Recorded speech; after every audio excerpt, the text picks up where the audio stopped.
Subscribe कीजिए ध्येय IAS channel को और बेल आइकन को दबाइए लेटेस्ट वीडियो सबसे पहले देखने के लिए।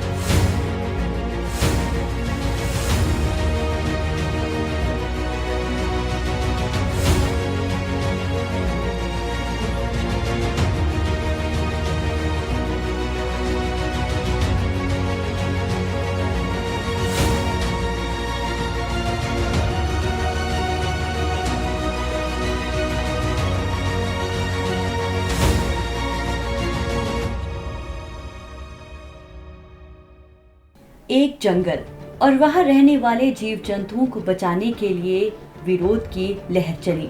सोशल मीडिया पर बड़ा विरोध हुआ। स्टूडेंट द्वारा कैंपेन चलाया गया। हम बात कर रहे हैं असम के Dehing Patkai wild life sanctuary की, जिसको बचाने के लिए ट्विटर पर #SaveDehingPatkai, #SaveAmazonOfEast, #ElephantReserve और #CoalIndia जैसे कई हैशटैग ट्रेंड कर रहे थे। महीनों के विवाद ने असम सरकार को देहिंग पटकाई वन्यजीव अभयारण्य को राष्ट्रीय उद्यान में अपग्रेड करने के लिए फैसला लेने पर मजबूर कर दिया, जहां इस फैसले की 6 जुलाई 2020 को असम के मुख्यमंत्री सर्बानंद सोनोवाल द्वारा घोषणा की गई।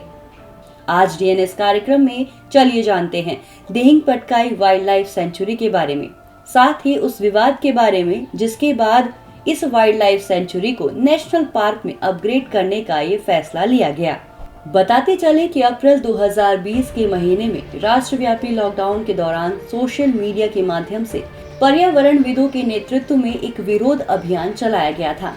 यह अभियान स्टैंडिंग कमेटी की 57वीं बैठक के दौरान national board for wild life द्वारा किए गए विवादास्पद निर्णय के कारण था।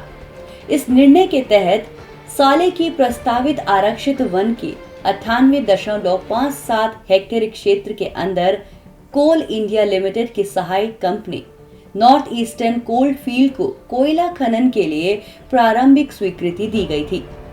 साले की प्रस्तावित आरक्षित वन इको सेंसिटिव जोन के भीतर आता है, जो कि देहिंग पटकाई वन्यजीव अभयारण्य के 10 किलोमीटर के दायरे में।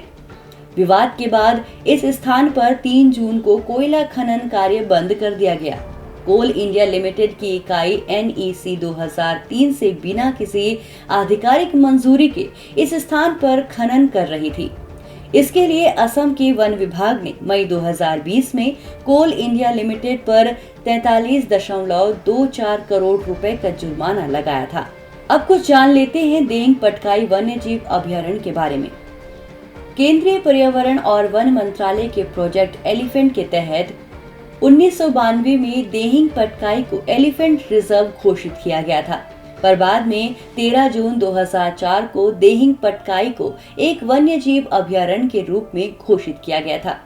इसे जयपुर रेन फॉरेस्ट के नाम से भी जाना जाता है तथा यह अभयारण्य देहिंग पटकाई एलिफेंट रिजर्व का हिस्सा है। ये असम के डिब्रूगढ़ और तिनसुकिया जिलों में स्थित है और 111.19 वर्ग किलोमीटर वर्षा वन क्षेत्र को कवर करता है।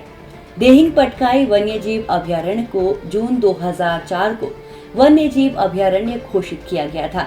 इस अभयारण्य में 47 स्तनपायी, 47 सरीसृप यानी रेप्टाइल्स और 310 तितली प्रजातियां पाई जाती हैं। देहिंग पटकाई भारत में उष्णकटिबंधीय तराई वर्षा वनों का सबसे बड़ा एक क्षेत्र है। आपको बता दें, देहिंग इस जंगल से होकर बहने वाली नदी का नाम है। वही ये अभयारण्य पटकाई पहाड़ी की तली में अवस्थित है, इसीलिए इसे देहिंग पटकाई नाम दिया गया।